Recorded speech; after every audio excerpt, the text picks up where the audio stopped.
Hello, and welcome to Cutting Through. I am Mitchell Plitnick. For 30 years, I have been working as an analyst, a writer, and in think tanks and NGOs dealing with U.S. policy in the Middle East. I have never seen uh, a strategic catastrophe like this one. And I don't care how you look at it. I mean, we can talk about the enormous waste of lives that we're seeing in the Middle East right now with this war on Iran as well as the war on Lebanon, coming on the heels of the genocide in Gaza, coming along with the ongoing ethnic cleansing in the West Bank, the continuing instability in Syria, the attacks on Iraq. There is so much happening just on a human level. The destruction right now is enormous, and all of it is happening for no really good reason. We don't have a situation like, border disputes and things of that nature. Um, these are, for the most part, wars of choice. Um, and it is not something that benefits anybody, really. I mean, we can look at Iran and all that they've lost. They are going to, it looks like, emerge from this war in a politically better position, but of course, they will have sustained enormous economic damage. And although they're pushing hard for reparations, in this world, we don't see a lot of that sort of thing. So we'll see whether they can actually make that happen. They have been very impressive with their strategic thinking and making some things happen. So I wouldn't necessarily put it past them. Um, I firmly believe, and if you are reading this or watching this on um, Friday the 10th or thereafter, you can probably see my latest article in the battleground.eu that will explain why I believe Israel has put itself on a suicidal course, not in terms of long range thinking, but in single digit number of years. Um, and there was never any chance that this was going to benefit the United States. I've never seen anything that's comparable to this. And of course, that shouldn't be surprising because none of us have ever seen the United States run by such an unbalanced and frankly stupid individual as is in the White House right now. In his first term, one must look at a president beyond just the individual. And in Trump's first term, there were people who were able to put the brakes on him. There were people who may have been right-wing figures, even far-right figures, but they had some sense of reality and the world around them. And there were things that you just don't do because they're too goddamn stupid. Um, he has made sure to stack his deck with people who will not say such things to him, who will defer to him, or in the case of his Secretary of War, who are as crazy as he is and as stupid as he is. So let's see where we are standing right now. So it is, as I'm recording this, the evening of Thursday, April the 9th. There is a sort of ceasefire in place. There have still been attacks both on Iran and by Iran. And of course, Israel has massively escalated its atrocities in Lebanon, willfully targeting heavy civilian areas that have no connection to Hezbollah in the middle of the workday to make sure that they were going to be maximizing casualties. It was a despicable action, even for Israel, but clearly one that was calculated because they want to make sure that this ceasefire does not hold, and most importantly, does not lead to a permanent cessation of the war. I don't frankly think there's much chance that it will lead to cessation of the war. I don't think there's much chance it will hold, but it's there for the moment, such as it is. So let's take stock and see, where things stand on the various issues that are supposed to be at the heart of this war. So let's first talk about nuclear weapons and Iran's possession of them. I will remind people once again, Iran has not pursued nuclear weapons for at least 23 years, and that is the assessment not of me, not of other progressive analysts, but of the U.S. intelligence service. Not just one. This is the collective intelligence of the United States has agreed with this conclusion and renewed it every year since 2007. Okay. There was never a race to a nuclear weapon by Iran. Iran did enrich uranium. They did it after the United States destroyed the JCPOA, the Iran nuclear deal, because it was the only way they could exert leverage on the United States and try to get the sanctions relief that they were promised. And I'm sure they intended to get more than the sanctions relief they were promised to actually, get rid of the sanctions that were crippling their economy. So I think it's important to remember there were no nukes. There was no Iran nuclear weapon. There was not one around the corner. They were not weeks, months, or even years away because they were not trying to get one. And again, that's not me saying it. That's U.S. intelligence year after year, whether it was George W. Bush in office, Barack Obama, Trump's first term, Joe Biden, or Trump's second term. All of the intelligence services through all of those administrations agreed that Iran was not trying to get a nuclear weapon. They did have and do have highly enriched uranium. It is not at all clear that the U.S. or Israel knows where all of it is. They probably know where some of it is. They don't know if it's all in one place. They don't know if it's in several different places. They don't know how many. There is some talk that this whole episode with the planes that were shot down and the dramatic rescue of a U.S. pilot was part of a botched attempt to to go in and get that uranium. Maybe we'll find out the truth of that one day, whether that is in fact the case or not. But in either case, um, Iran still has this highly enriched uranium. The difference that this war makes is that Iran now has all the incentive it ever needed, and very likely a great deal more public support for the idea of racing to a nuclear weapon. That didn't really exist before. There was always a debate in Iran. There were people who felt, and certainly recent events bear them out, like it or not, that Iran needed a nuclear deterrent. There is a real concern, I think, as this war goes on and as it goes badly for the U.S. and Israel, that Trump could decide to use a tactical nuke, or, and I think this one is more likely, although I wouldn't say it's likely, but more likely than the U.S. doing it, is that Israel may decide to do that. In either case, there's certainly a much stronger case from the Iranian point of view for trying to acquire a nuclear weapon than there was before. That's what this war has accomplished. It has not pushed a nuke farther away. If anything, it has made it a more appealing option. It has certainly vindicated those voices within the Iranian leadership who have been, and there have been those voices all along that have been pushing for the nuclear deterrent, at least to get to breakout capacity. How anybody can possibly see that as a positive or even a neutral outcome is beyond me. It is very clearly a major, major error by the United States. Okay, well, let's move on to another issue. The so-called proxies, and I want to really challenge this phrase, proxies. This is all part of decades-long propaganda around Iran. Listen, Iran is the Islamic Republic of Iran is not a government that that anybody, in my view, should be supporting. At least no one who shares progressive values. It is an authoritarian government. It is a theocratic government. It has committed severe crimes.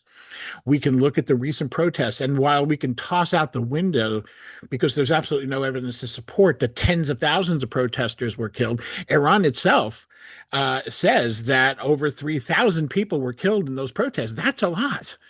That should be enough to make anybody disgusted. But the fact that they are then accused of 30,000, 40,000, I think the last figure I heard from Trump was 45,000. The need to embellish in this way with no evidence whatsoever um, makes it sound like if you say, oh, you're saying only 3,000, 3,200, whatever it is, people were killed only. That's an enormous number. And so, yeah, the Islamic Republic is definitely not a bunch of nice people in my view. But this propaganda campaign that tries to make them out to be a terror state, they're not. They're a state. They have allies throughout the region. Some of those allies are non-state actors. That is not unusual and is far, far from unique to Iran. Many states, including Israel, including Turkey, including Iraq, including, for a long time, Syria, many states worked with various armed groups. And, that was far from an exhaustive list that I just gave you.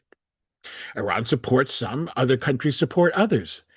This is, not new. The United States supports non-state actors around the world as well. We should not, be naive about that. And we have a long history of it too. These are not, but these are not what we call when we talk about Hezbollah, when we talk about Ansar Allah or the Houthis in Yemen, most especially when we talk about Hamas, which does not have anywhere near as close as a relationship with Iran as the other two I just named.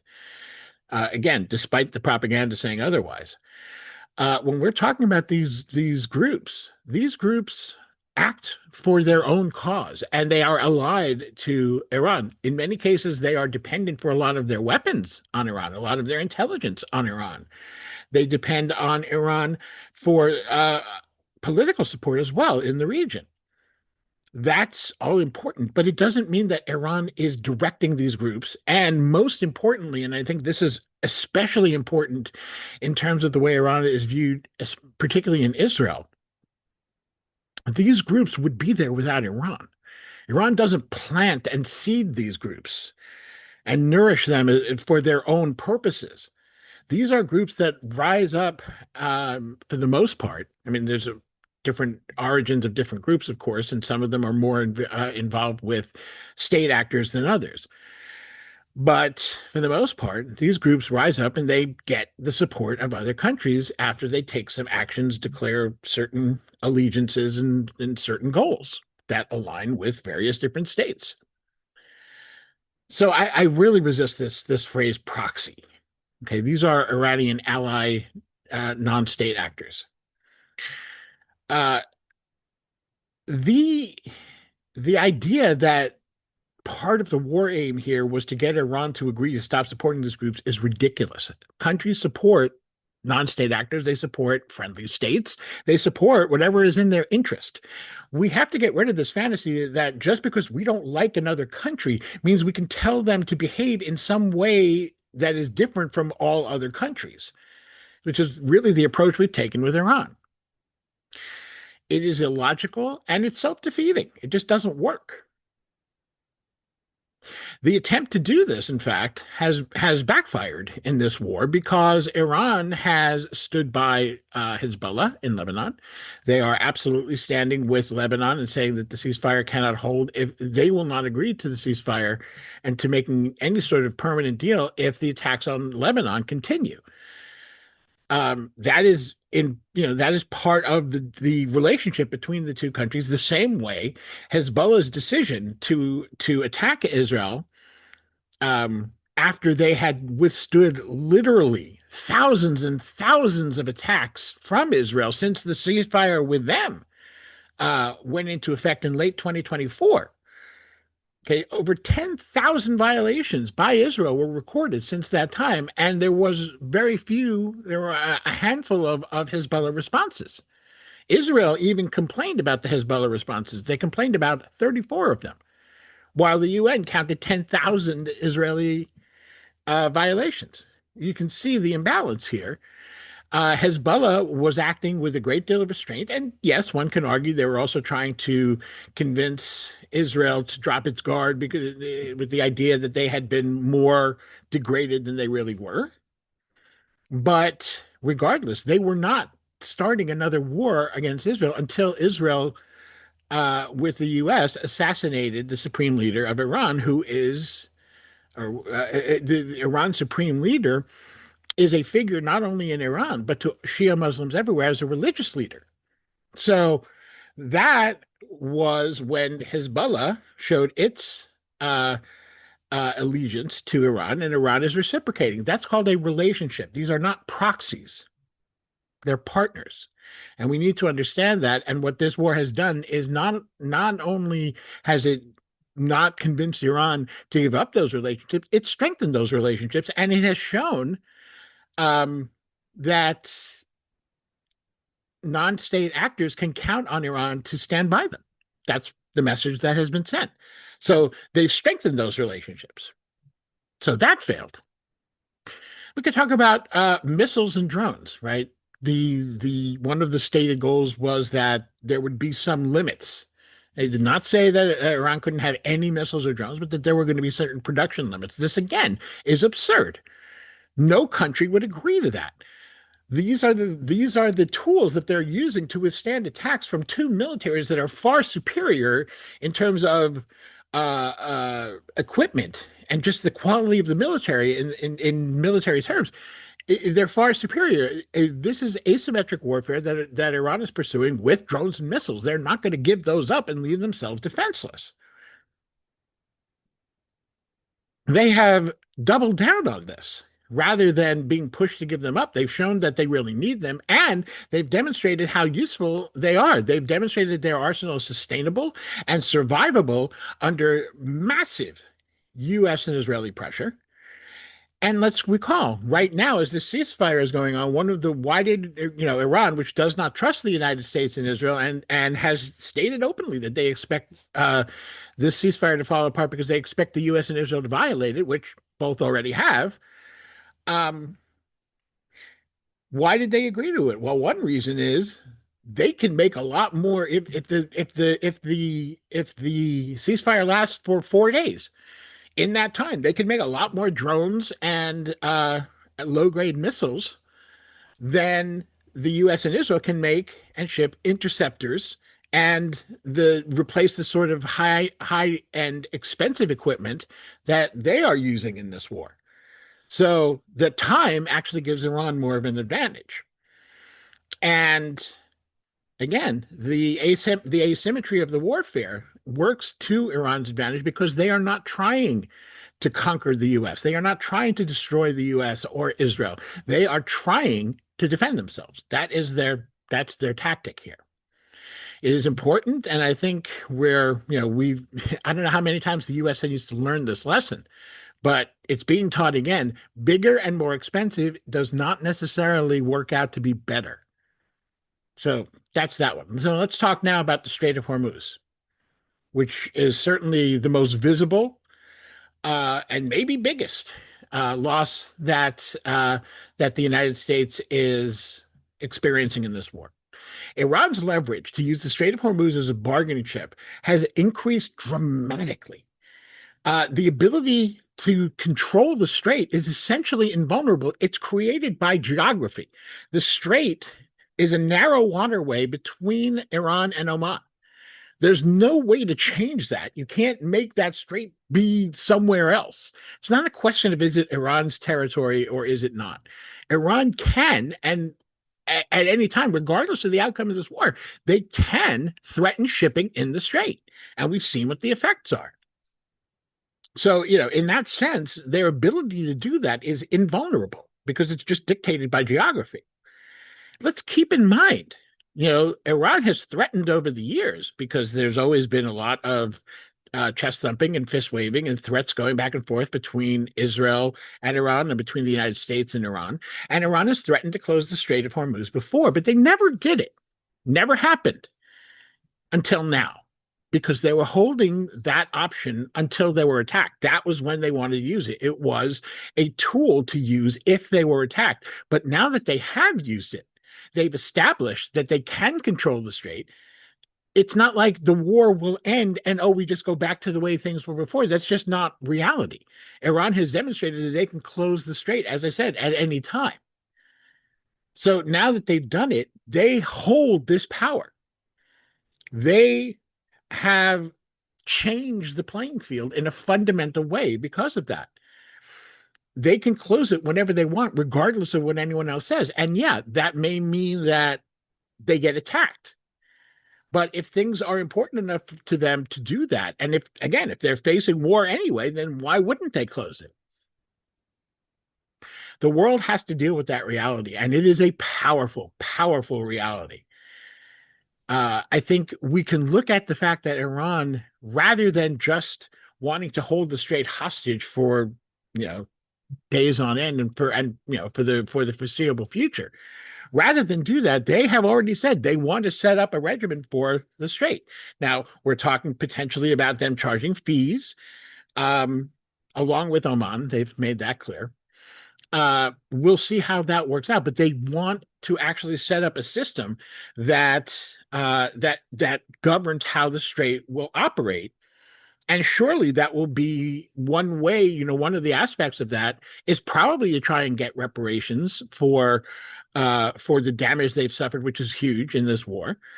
But it is also they're going to something that they're going to try to use to reopen markets in Asia and Europe that have been closed to them because of sanctions. This is something they will use for sanction relief. And they basically want to work out a system that will continue going forward that will also benefit, in their mind, benefit the global economy, have it work in a systematic way, and therefore be another factor that limits other countries, read Israel, and to the same extent the United States, their desire to attack Iran again. That's the meaning of the Strait of Hormuz, all of which has been activated as a tool for Iran by the U.S. and Israel attacking it for no reason. Regime change was a goal of this war. Whether, Israel was explicit about that. Netanyahu was very clear. Trump has denied it, but I don't think very many people buy that. And now Trump is trying to peddle the fiction that the regime has changed because Ali Khamenei died. Well, Ali Khamenei was going to die soon anyway. He was sick. He was 86. He was not long for this earth in any case. His death did not change the regime any more than Ayatollah Ruhollah Khomeini's death changed the regime when Khamenei first took over. Change in the leadership is not a regime change, despite what Trump would like to have people believe. Even changing all the people at the top. The U.S. does that every 4 years, 8 years at most. Maybe more if Trump has his way, but that's a separate subject.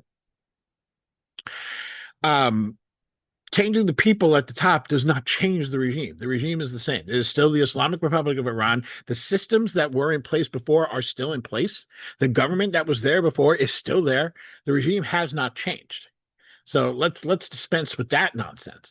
What has changed is the makeup of the regime. Much of the leadership is new. We have new leaders who we're not entirely clear how they will behave. Mojtaba Khamenei is known to have been close to the Revolutionary Guard, but that doesn't necessarily mean that he's some super duper hardliner. He has been said to be more hardline than his father was. His father, again, despite propaganda to the contrary, was generally seen as a moderating influence. His father was the one who did not want to pursue a nuclear weapon. His father was the one who repeatedly okayed attempts to negotiate with the West, et cetera, et cetera. And there were many people who disagreed. We will see what Mojtaba does. We don't know where he's going to be. Even if we have some sense of what his views have been until now, things have a way of changing when you get into the big chair. So, we need to see where that goes. All that being said, I don't think there's much question. This goes back to the same thing as I discussed with the nuclear issue, which is that the more aggressive, less conciliatory branches of the Iranian leadership feel vindicated, and rightly so. They said the U.S. can't be trusted. Israel is going to attack us no matter what we do. They're going to find a way to try and destroy us. They were right. You know, the U.S.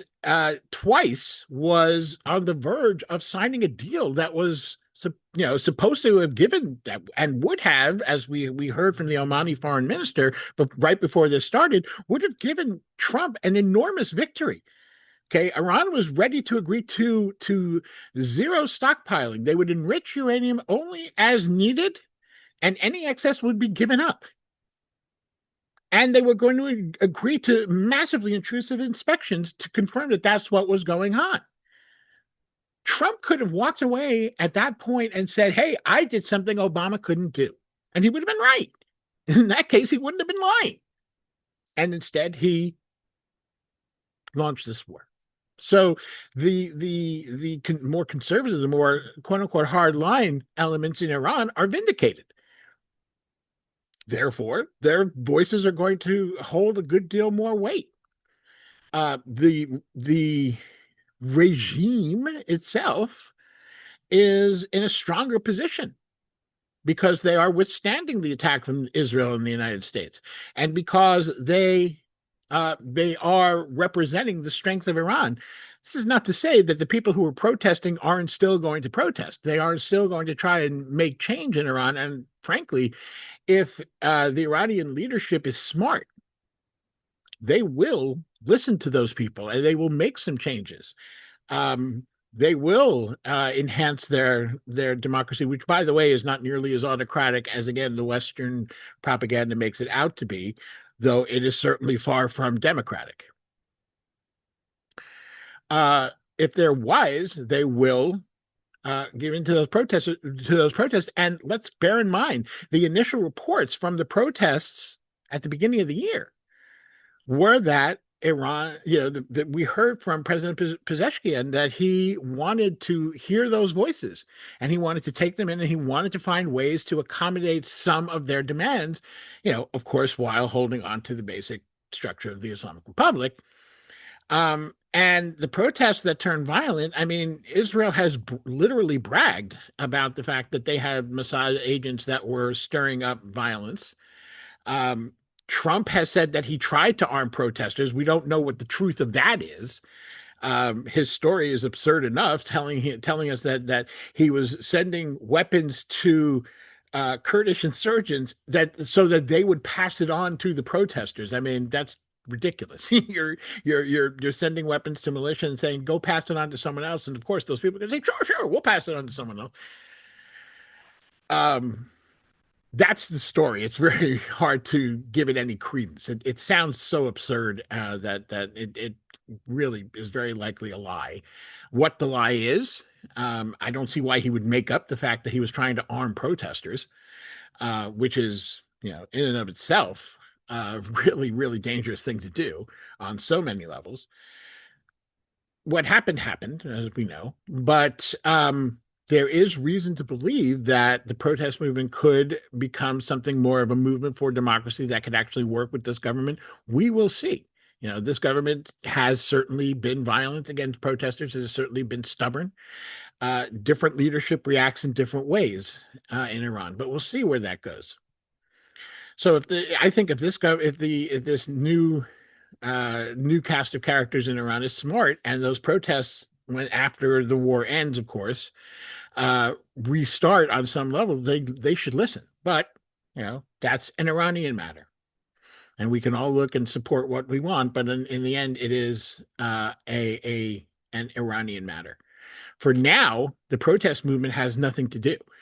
Okay, not only is the government not tolerating protest at this time, they are having demonstrations in support of the government. I don't think there's much, there is no indication that there's much desire to hold protests now while the U.S. and Israel are bombing them. It wouldn't make a whole lot of sense. What protest movement would do that? It does not follow. They are not looking to do the dirty work for the U.S. and Israel, despite what some of the part of the expat Iranian community, the monarchists part, are trying to peddle. Fact of the matter is, the Islamic Republic is more in a better position than it was before this war domestically, and there is no regime change right now on the horizon. We could look at America standing with its allies. I mean, we're screwed in this regard. Um, there was already a lack of faith in, just we'll talk about the Gulf for a minute. There was already a lack of faith in the Gulf. Saudi Arabia has moved to create defensive alignments and security agreements in that are regional so that they can move to much less dependence on the United States. They will not, completely move away from the United States because that's where the weapons can be bought. But there is no reason for the Saudis to think that the U.S. is any kind of security guarantor. In fact, quite the opposite.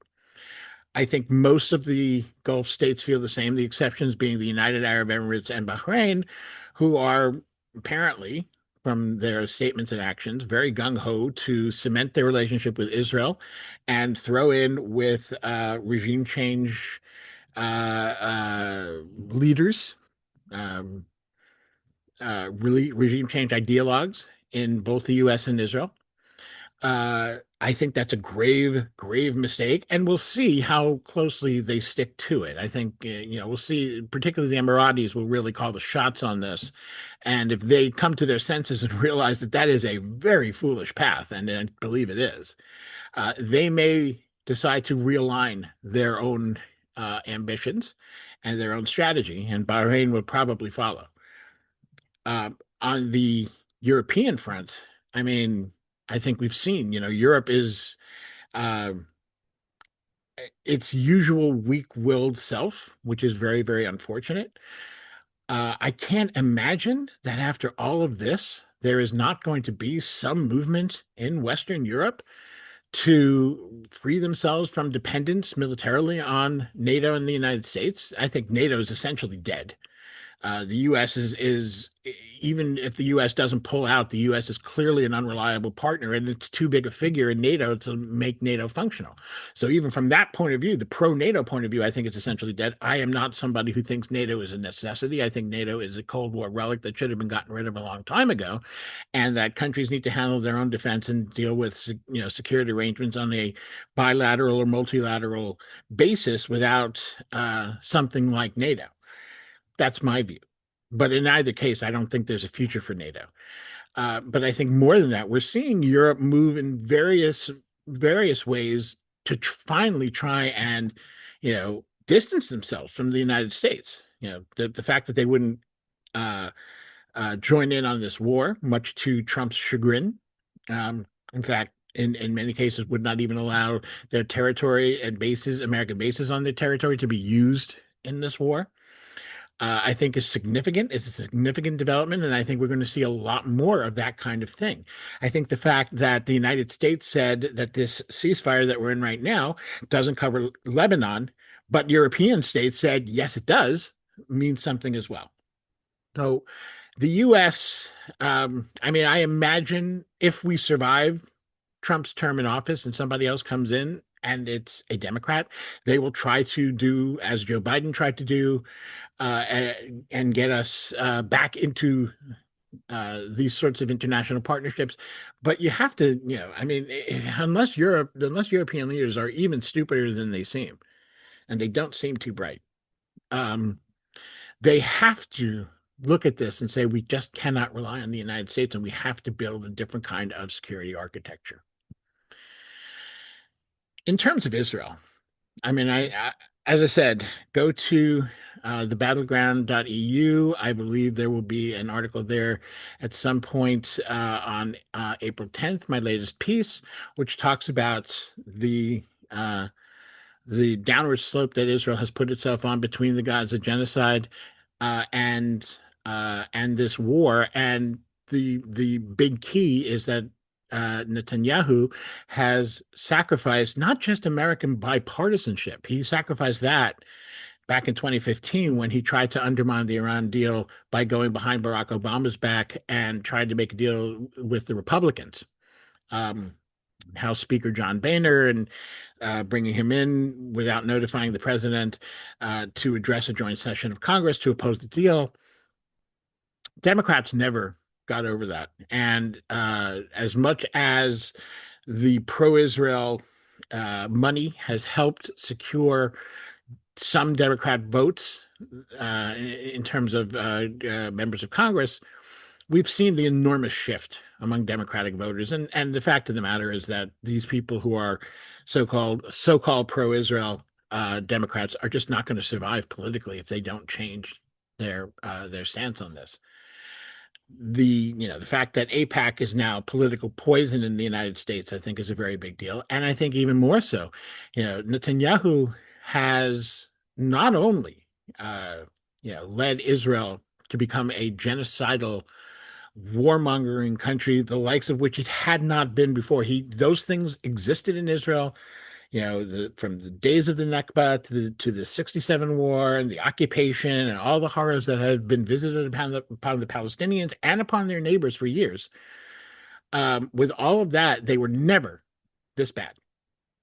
It was never like this. And Netanyahu has put Israel on this course, and I don't see how it changes, because part of what he has done is to convince a majority of the Israeli public, not just the far right, but also the center right and frankly the center, which doesn't leave, because there's not a whole lot of center left or left wing activity in Israel anymore.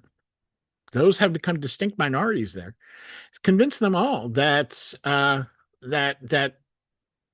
the genocide in Gaza was necessary, that the war on Iran was necessary because every threat to Israel comes out of Iran.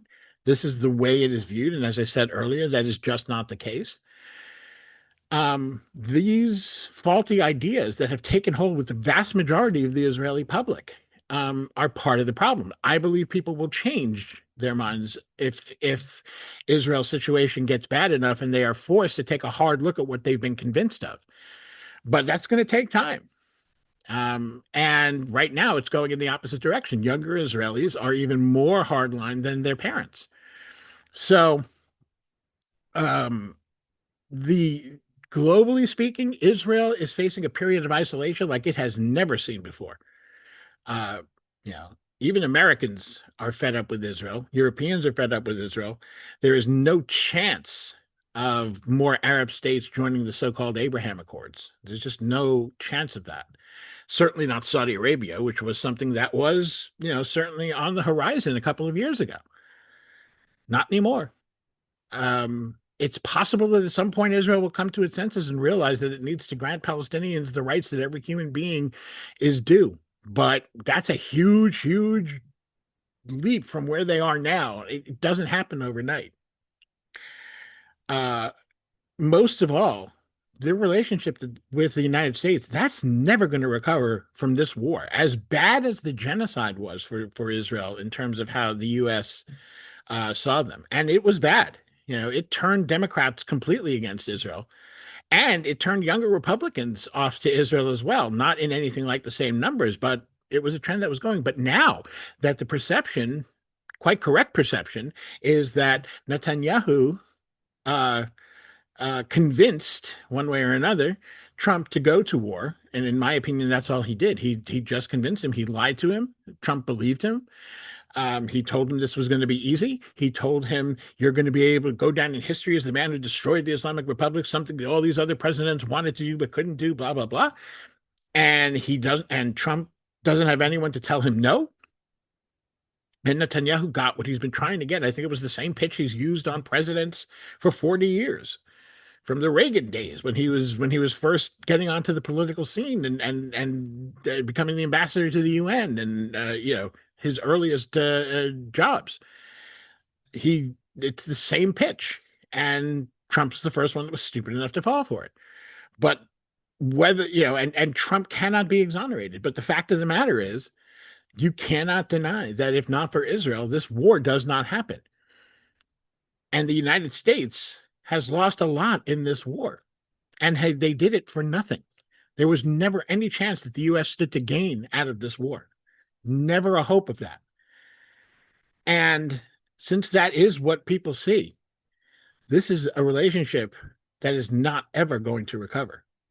And what's on the other side of the ledger? What has been accomplished? Well, there's been a lot of destruction in Iran. There's no question about it. And Iran no longer essentially has a navy or an air force, but they didn't have much of those before. Neither their navy nor their air force were really significant parts of their defense. Their military is focused on defending the country in the land, and that's intact, as we've seen. Um, they're actually selling more oil now than they were before the war started. So, and almost certainly they're going to come out of this with some kind of sanction relief. It's almost certain. It is about as great a strategic disaster as you can imagine. Vietnam, Iraq, Afghanistan.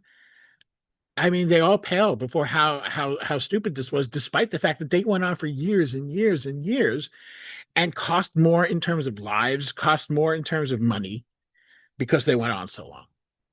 And that should not be minimized. And in no way am I trying to minimize that. But when we talk about a strategic loss, when we talk about a strategic disaster, this is the biggest one in U.S. history. And it was all for nothing. All for nothing. And Israel is going to get a great deal of the blame for it, as well it should. I mean, I think anybody who is saying, kind of painting Trump as a victim here, can go screw themselves. And they're also completely out to lunch. Trump is not a victim. This is ultimately, in terms of the United States action, this was Trump's decision. And everything Trump has done as a president set up the conditions for Netanyahu to take advantage of. By not having people the kind of people he had in his first term, as far right wing and as objectionable as I found them. Not having people who could say, Mr. President, this is a big mistake. We've seen very clearly that people could not say that. The New York Times actually had a really, really good report on this, and we know it's good particularly because Jonathan Swan was one of the people who wrote it.